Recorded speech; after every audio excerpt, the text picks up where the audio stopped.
আমরা মাননীয় মুখ্যমন্ত্রীর প্রেস বিবৃতি থেকে জানতে পারলাম সিপি নাকি তার কাছে পদত্যাগপত্র জমা দিতে এসেছিলেন।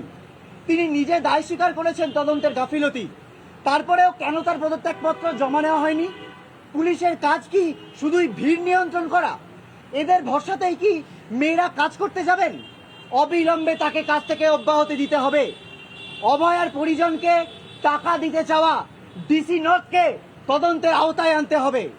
মিথ্যে কথা বলে অভিজ্ঞকে আড়াল করতে চেয়েছেন ডিসি সেন্ট্রাল, তার বিরুদ্ধেও শাস্তিমূলক পদক্ষেপ নিতে হবে।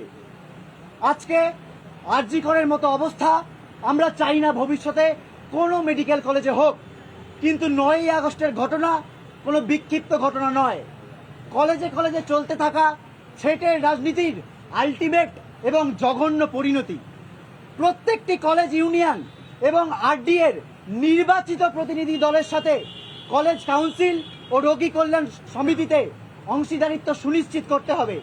এর জন্য প্রত্যেকটি কলেজে সুস্থ ও গণতান্ত্রিকভাবে ছাত্রছাত্রী ও জুনিয়র ডাক্তারদের মধ্যে নির্বাচন করা সরকার। আমাদের আন্দোলনের পাশে যেভাবে বাংলার আপামর মানুষ এসে দাঁড়িয়েছেন, যেভাবে রাতের পর রাত দখল করছেন, রাজপথে গড়ছেন মানব শৃঙ্খল, তাকে আমরা কুর্নিশ জানাই।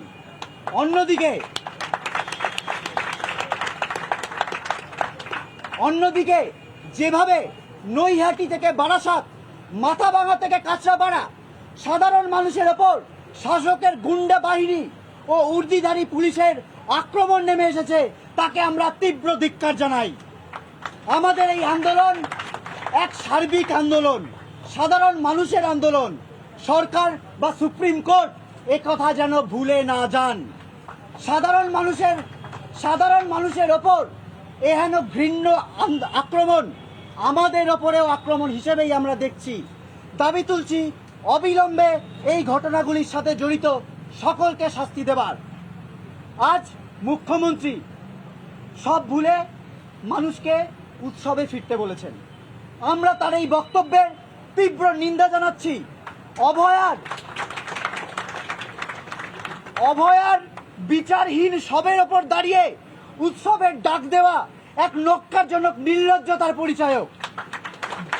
বিচার না পাওয়া অবধি উৎসবে ফেরার আবেদন অশ্লীল এবং অমানবিক। মুখ্যমন্ত্রীকে অবিলম্বে এই বক্তব্য ফিরিয়ে নিতে হবে।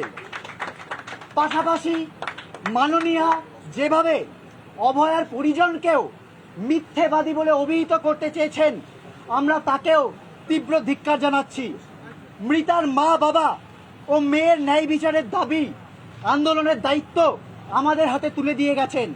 তাই এর শেষ না দেখে আমরা আন্দোলন থেকে পিছু হটতে পারি না। আমরা সরকারের উদ্দেশ্যে স্পষ্ট জানিয়ে দিতে চাই, আগামীকাল বিকেল 5টার মধ্যে রাজ্য সরকার পদক্ষেপ গ্রহণ করে আমাদের এই দাবিগুলি মিটিয়ে দিক, তবেই আমরা কর্মবিরতি প্রসঙ্গে ওনাদের আবেদন নিয়ে ভেবে দেখতে পারি। অন্যথায় আমরা বুঝব সরকার আদৌ চান না এই অচলাবস্থা কাটুক। সেক্ষেত্রে রাজ্য জুড়ে যে পরিস্থিতি তৈরি হচ্ছে তার জন্য আমরা সরকারকেই দায়ী করতে বাধ্য থাকব।